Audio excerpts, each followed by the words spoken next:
글로벌 증시 마감 시황 전해드리겠습니다. 뉴욕 그리고 유럽 모두 다 하락하면서 글로벌 증시 자체가 전반적으로 부진했습니다. 지표도 잘 안 나왔었고 또 계속해서 상존하고 있는 인플레이션에 대한 잡기 흐름 자체가 시장의 부담 요인이 됐습니다. 자, 미국 시장 종가 체크해 보겠습니다. 3대 지수 모두 다 밀렸고요. 이날 특별히 기술주가 더 밀렸다거나 그런 건 아닙니다. 다우지수가 0.8% 하락을 하면서 32,000선대로 내려오는 그런 모습이고요. S&P 500 지수 1.1, 그리고 나스닥 지수로 0.9%대의 하락률을 보이게 되면서 전반적인 마이너스 장세를 보여줬습니다. 자, 키워드는 두 가지입니다. 매파 발언 그리고 지표가 둔화됐다라는 점이 되겠는데요. 자, 첫 번째로는 연준 은행 총재들의 이 발언 자체가 계속해서 좀 강하게 나오고 있습니다. 이제 그런 것들이 모르던 거 아닌데도 계속 언급이 되다 보니까 시장의 불안 요인이 되고 있습니다. 자, 이날에는 연준의 이른바 3인자라고 불리고 있는 존 윌리엄스 연은 총재, 그리고 상당히 비둘기파적인 위원이었다가 요즘 완전히 매파로 돌아선 샌프란시스코 메리 데일리 연은 총재가 되겠습니다. 자, 한 분씩 보면요. 자, 우선 존 윌리엄스 뉴욕 연은 총재 같은 경우는 최종 금리가 예상보다 더 높아질 수 있다, 이렇게 얘기를 하고 있습니다. 지금 점도표를 보게 되면은 5.1%까지 예상을 하고 있는데 그 이상도 나올 수 있다라는 식으로 해석이 된 것이고요. 그리고 왜 이렇게 올려야 되냐라고 얘기하면 이 서비스 인플레이션이 여전히 문제다, 그러니까 잡히지 않고 있다는 것을 얘기해주고 있는 상황입니다.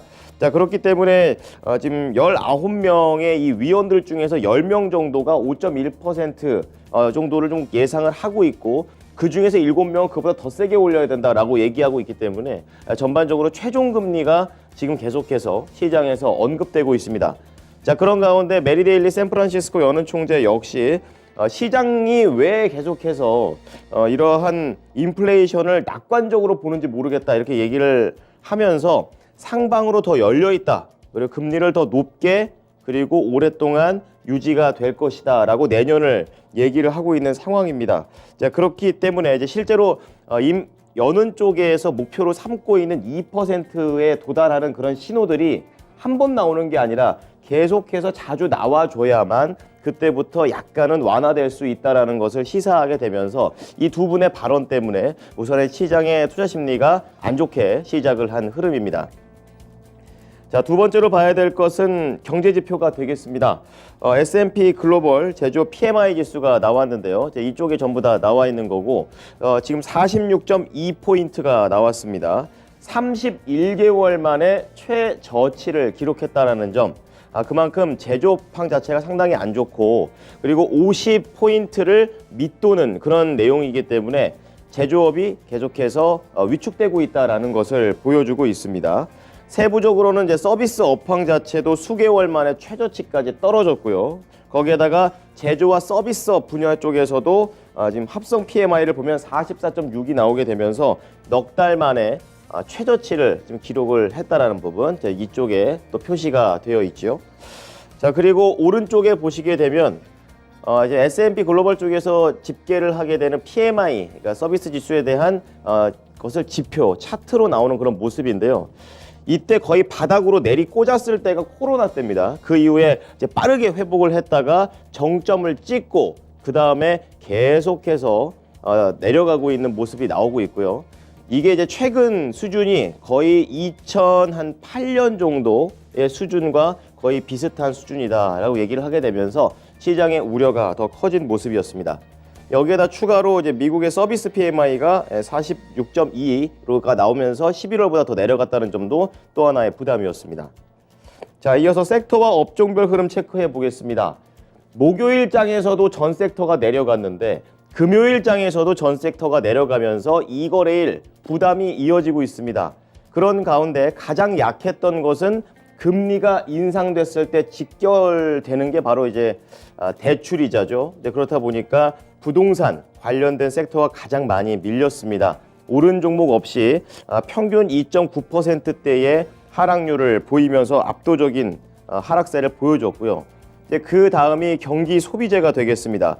특히 내부적으로는 이 자동차 판매와 관련된 부분들이 약하게 나오게 되면서 지갑이 닫히고 있다. 또 자동차 업계에서 가장 걱정하고 있는 수요가 줄어들고 있는, 그러니까 그나마 믿고 있는 게 이거였는데 여기에서 흔들렸다는 것도 찾아볼 수가 있고요. 그리고 시장에서 이렇게 금리와 관련해서 얘기가 나올 때 방어주 역할을 했던 게 헬스케어가 되겠는데요. 이날은 헬스케어도 그렇게 힘을 쓰지 못하게 되면서 시장이 약세 흐름을 이어갔습니다. 자, 이어서 종목별 흐름 체크해 보겠습니다. 종목으로 넘어가 보게 되면 이제 혼조 흐름으로 보이지만 하락하고 있는 종목들이 훨씬 더 많은 그런 상황이고, 개별적인 악재까지 겹치게 되면 여기에서 더 밀리고, 그리고 주변에까지 악영향을 미치는 투자 심리가 안 좋았다는 그런 얘기가 되겠습니다. 크게 보면은 자동차 안 좋았고요. 여기 나와 있는 부동산 안 좋았습니다. 그리고 금융 쪽으로 쭉 가보시면 이쪽에 신용카드들이 있는데요. 소비 쪽과 관련해서도 이렇게 부진한 모습들이 나온 하루였습니다. 자, 가장 심각했던 게 자동차였었는데요.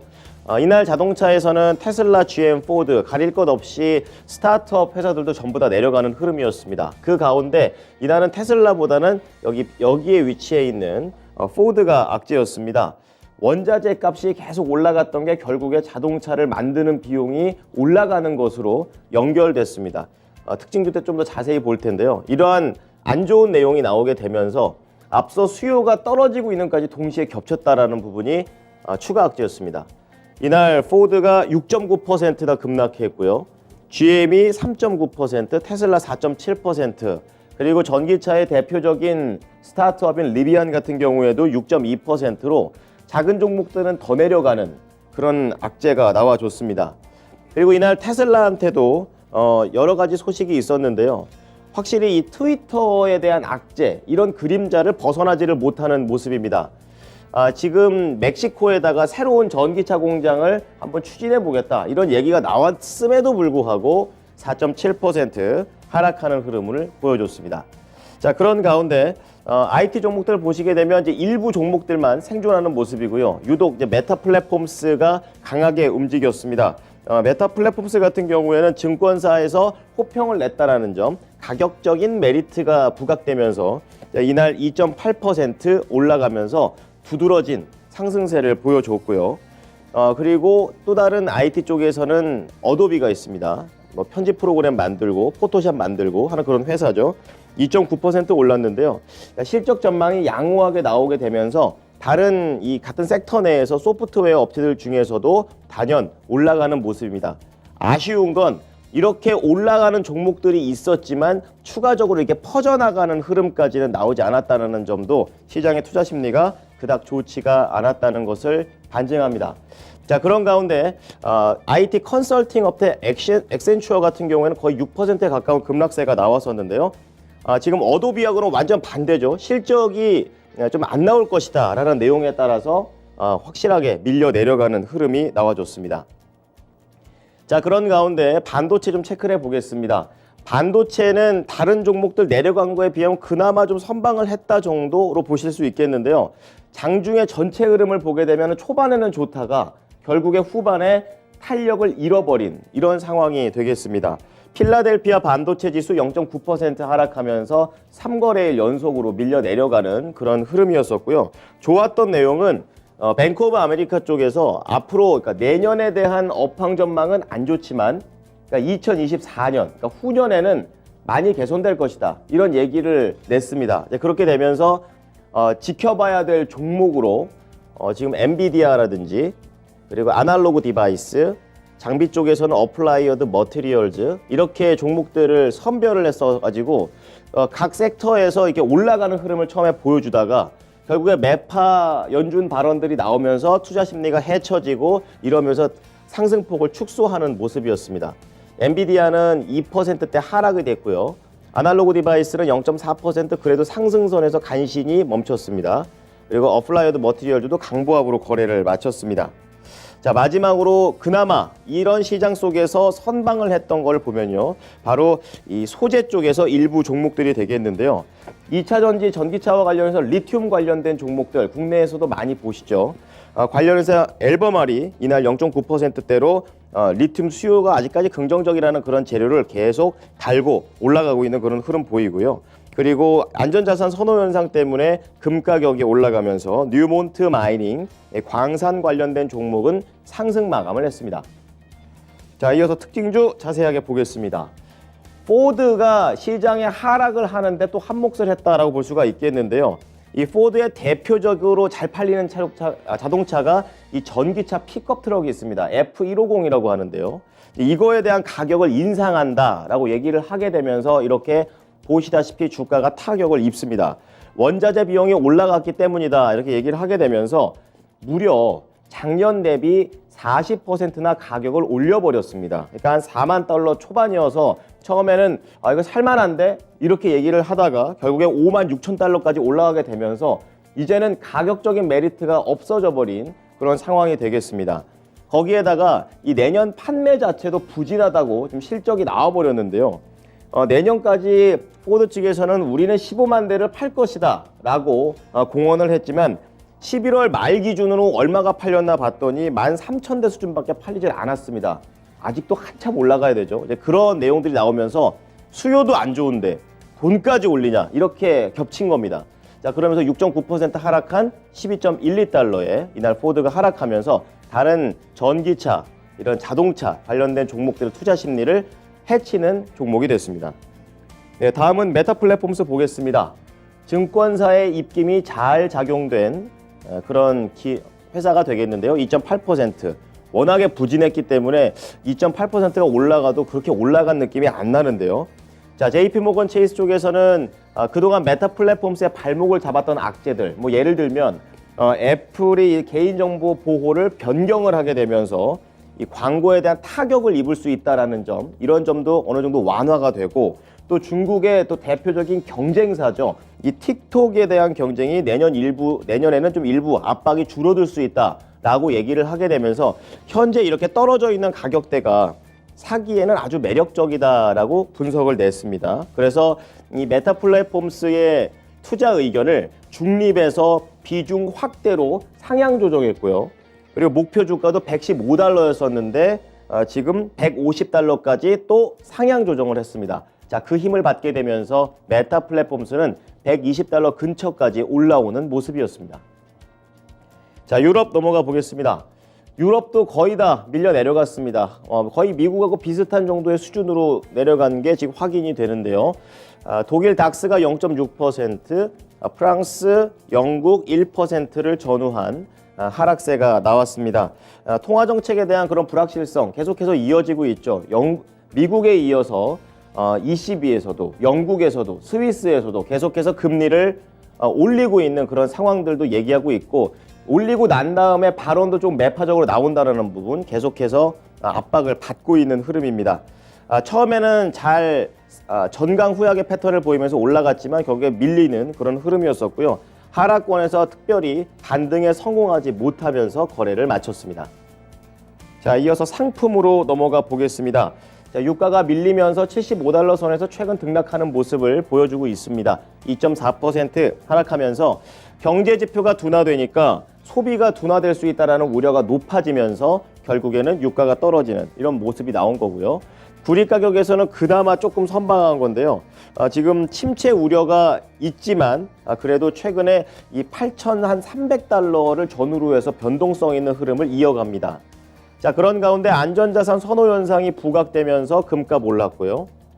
국채금리 수익률 같은 경우에는 지표 때문에 좀 둔화되면서 하락했다가 매파 발언이 나오면서 상승하면서 이렇게 올라가는 재료와 내려가는 재료가 계속해서 이날 채권 시장을 흔들었던 하루입니다.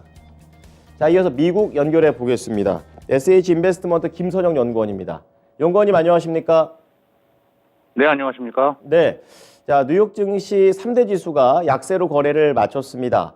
장중에 어떤 일이 있었습니까? 예, 지난 금요일 뉴욕 증시는 연준 인사들의 매파적인 발언과 부진한 경제 지표 여파로 3일 연속 하락하면서 3대 지수가 모두 1% 안팎의 약세를 보였습니다.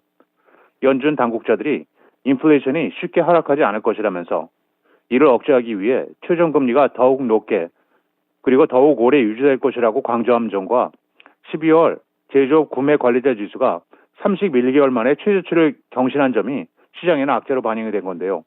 먼저 제롬 파웰 연준 의장이 지난 14일 올해 마지막 FOMC 회의를 통해 인플레이션이 확실히 내려가는 증거가 보일 때까지 금리 인하를 고려하지 않을 것이라고 말한 것을 비롯해 존 윌리엄스 뉴욕 연방은행 총재 역시 연준이 내년 기준금리를 현재 예상보다 더 인상할 수 있다고 말했는데요.